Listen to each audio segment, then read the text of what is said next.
আমরা গুরুত্ব দিতে পারি না।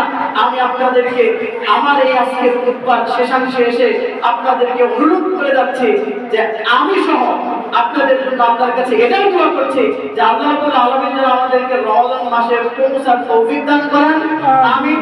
এবং রমজান মাসটাকে যেন যথাযথভাবে আমরা পালন করতে পারি সেই তৌফিক দান করেন, আমিন। আমি আপনাদেরকে অনুরোধ করছি আপনারা যেভাবে রমজান মাসে সমস্ত প্রকার ব্যস্ততা কমিয়ে নিয়ে আসার চেষ্টা করবেন, কারণ ব্যস্ততা থাকলে ইবাদত করা যায় না। রমজান মাসে বেশি বেশি সালাত করতেন, ইস্তিগফার করতেন, রমজান মাসে বেশি বেশি দরুদ পাঠ করতেন। একদিন রাসূল সাল্লাল্লাহু আলাইহি ওয়াসাল্লাম মিম্বারে উঠেছেন, একসাথে তিনবার আমিন বলেছেন। বলছেন আমিন, একটু করে আবার বলছেন আমিন, একটু করে আবার বলছেন আমিন। তাকে জিজ্ঞেস করা হলো আপনি তিনবার আমিন বললেন, তার কারণটা কি?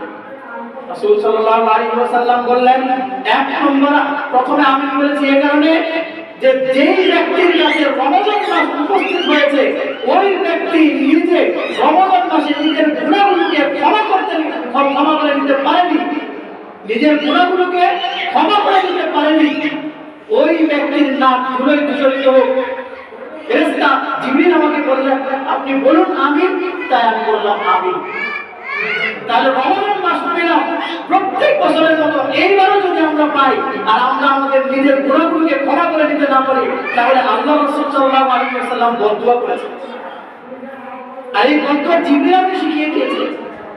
তো এই জন্য আল্লাহ রাব্বুল আলামিন যেন আমাদেরকে এই বদদুয়া থেকে হেফাজত করেন, আমিন আমিন।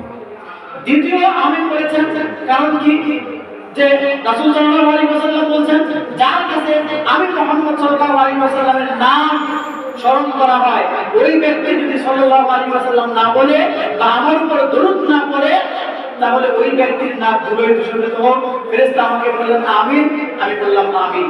তৃতীয় নম্বরে বলেছেন যে যেই ব্যক্তির কাছে বৃদ্ধ পিতামাতা রয়েছে অথচ ওই বৃদ্ধ পিতামাতার সেবা করার মাধ্যমে ওই ব্যক্তি নিজেকে নিজের গুনাহগুলোকে ক্ষমা করে নিতে পারেনি, ওই ব্যক্তির নাক ধুলোয় দূষিত হোক।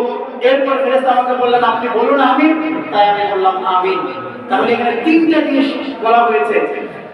প্রথম যেটা সেটা আমাদের আজকের বক্তব্যের সাথে সামঞ্জস্যপূর্ণ, সেটা হলো সামনে রমজান মাস আসছে, প্রত্যেক বছরের মতো যা আগে করেছি আল্লাহ রাব্বুল আলামিনের কাছে আমরা সেই আগের কৃত গুনাহ বা আগে যা করেছি সেটার কারণে আমরা ক্ষমা চাইবো।